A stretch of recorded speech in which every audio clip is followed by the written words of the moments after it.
الحمد لله نحمده ونستعينه ونستغفره ونعوذ بالله من شرور أنفسنا ومن سيئات أعمالنا من يهده الله فلا مضل له ومن يضلل فلا هادي له وأشهد أن لا إله إلا الله وحده لا شريك له وأشهد أن محمدا عبده ورسوله يا أيها الذين آمنوا اتقوا الله حق تقاته ولا تموتن إلا وأنتم مسلمون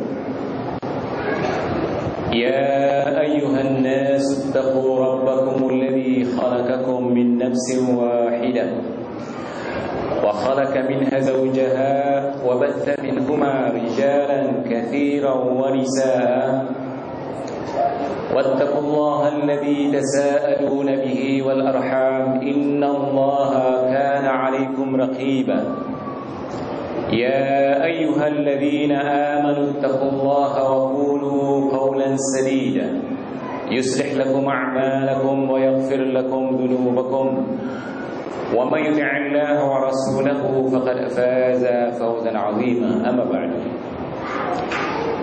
فإن أصدق الحديث كتاب الله عز وجل وأحسن الهدي هدي محمد صلى الله عليه وسلم وشر الأمور محدثاتها فإن كل محدثة بدعة وكل بدعة ضلالة وكل ضلالة في النار.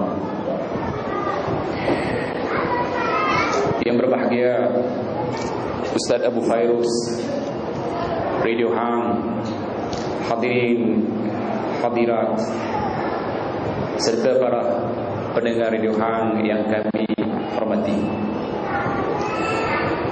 Sebelumnya saya dihubungi, tajuk kuliah yang diberikan kepada saya, Kiat Hidup Bahagia di Atas Sunnah. Sunnah adalah tariqah, jalan yang sudah ditunjukkan, diamalkan, dan kita diperintah supaya mengikut sunnah tersebut oleh Rasulullah SAW. Dan jaminan ini sudah antum ketahui melalui kitab Allah dan sunnah Rasulnya. Dan di antara Rasulullah SAW bersabda, taraktu fikum amrayni ma in tamassaktum bihima falan tadillu abada, kitab Allah wa sunnat rasulih atau kama qala. Rasulullah SAW bersabda, aku tinggalkan kepada kamu sekalian dua perkara. Selagi kamu pegang kepada keduanya, kamu tidak akan sesat, tidak akan menyeleweng, tidak akan tersasar. Keduanya kitab Allah, yakni Al-Quran, wa sunnat rasulih, dan sunnat rasulnya. Jadi kalau ingin mencari bagaimana untuk dapat berbahagia di dunia di akhirat, jangan cari kitab yang lain.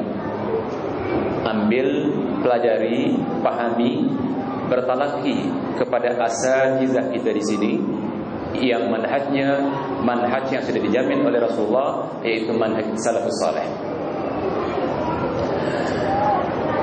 Tidak ada jaminan yang paling benar kecuali daripada Allah dan Rasulnya. Kerana apa yang didatangkan oleh Allah semua kebenaran. Allah Subhanahu wa ta'ala firman, al-haqqu min rabbika fala takunanna minal mumtarin. Kebenaran itu daripada Tuhanmu, daripada Allah Subhanahu wa ta'ala yang semayam di atas arasnya, di atas langit. Kamu sekalian jangan merasa ragu. Kalau ragu, bermakna akidah kita belum sempurna. Dzalikal kitabu la raiba fihi hudan lil muttaqin. Itulah kitab yang hak, yang diterima oleh Rasulullah SAW dan disampaikan kepada kita, yang tiada keraguan di dalamnya, petunjuk bagi siapa yang ingin takwa. Saya akan membedah kitab yang ditulis oleh Ibn Qayyim dalam persoalan ini. Kitab Ad-Da' wa Dawa. Jadi kalau kita mau ingin kebahagiaan sebagaimana dijamin dalam Al-Quran dan Hadis, kembali kepada Al-Quran dan Hadis dengan pemahaman para salafus saleh. Kebahagiaan ini menanti di dunia dan menanti di akhirat. Bagi siapa yang benar-benar mau kembali kepada Quran dan Hadis. Tetapi kalau hanya mengatakan saya ahli sunnah wal jamaah, kemudian mengaku kembali kepada Al-Quran dan Hadis, itu ramai yang mengaku seperti itu. Ramai sangat sekarang semua mengatakan ahli sunnah wal jamaah kembali kepada Quran dan Hadis. Tetapi mereka itu berpecah belah, saling menyalahkan antara satu dengan lain, hidup dalam penderitaan. Contohnya, satu dunia orang Islam hidup dalam penderitaan, sedangkan jaminan Allah Subhanahu wa taala kebahagiaan itu akan diberi di dunia dan di akhirat bagi siapa yang kembali kepada Quran dan Hadis. InsyaAllah kita yang sudah dipilih oleh Allah Subhanahu wa ta'ala sebagai ahli sunnah wal jamaah, yang sudah kembali kepada Quran dan Hadis,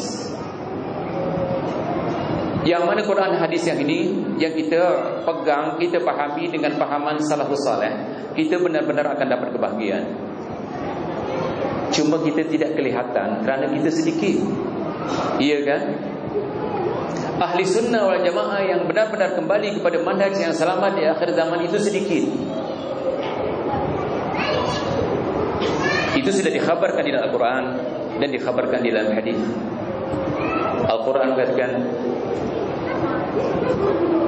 sullatun minal awwalin wa qalilun minal akhirin. 1/3 dari kaum dulu, umat dulu, dan sedikit daripada akhir zaman. Kalau kita benar-benar kembali kepada Quran dan Hadis, kita dijamin oleh Allah Subhanahu wa taala kita akan berbahagia. Kenapa? Kebahagiaan ini sebagaimana dijelaskan oleh Ibn Qayyim, bukan datangnya daripada fizikal kita, bukan datangnya daripada harta kita, bukan datangnya kemewahan yang ada pada kita, tetapi kebahagiaan itu datangnya daripada hati. Datangnya daripada hati. Sehingga Allah mengkhabarkan kepada kita, ala bi dzikrillahi tatmainnul qulub. Sesungguhnya dengan ingat kepada Allah, maka tenanglah jiwa-jiwa. Ketenangan ini akan diberi kepada orang yang benar-benar ingat kepada Allah Subhanahu wa taala, mengikut sunnah. Ramai orang-orang yang mengatakan saya ingat kepada Allah Subhanahu wa taala. Coba lihat orang-orang tarekat, saking ingatnya kepada Allah, itu tasbih dipegang terus. Mereka juga berzikir seperti kita, tetapi zikir mereka subhanallah, berzikir mereka banyak yang bertentangan dengan zikir yang diajarkan oleh Rasulullah sallallahu alaihi wasallam. Makin banyak mereka berzikir, makin banyak mereka berkumpul, makin banyak bilangannya, makin banyak yang mereka buat kesilapan dalam berzikir. Ustaz kita mungkin sudah menceritakan di sini. Lihat zikirnya orang-orang sufi, daripada afdalul zikri annahu la ilaha illallah. Sebaik-baik zikir itu la ilaha illallah. Mereka ubah, mereka ringkaskan. Kenapa? Bagi mereka zikir perlu banyak, satu hari sekian ribu, mungkin sekian juta. Tak mampu antum, tak telaran antum. Maka diringkaskan daripada zikir yang panjang kepada ha, hu dan sebagainya. Jadi zikir-zikir seperti ini bukan mendekatkan diri kepada Allah Subhanahu wa taala, bukan menenangkan jiwa, itu makin rancau, makin kacau. Jiwanya itu makin bercelaru. Maka lihat apa yang dikatakan oleh Ibn Qayyim, penyakit itu bermula sebenarnya daripada hati. Fi qulubihim marad, dalam hati mereka ada penyakit. Maka rawatannya bagi hati-hati yang berpenyakit adalah sudah dikhabarkan oleh Allah Subhanahu wa taala dalam Al-Qur'an, wa nunazzilu minal qur'ani ma huwa shifaa'un wa rahmatun lil mu'minin. Dan kami, Allah berfirman, dan kami turunkan dari Al-Qur'an suatu yang menjadi penawar, penyembuh dan rahmat bagi orang-orang yang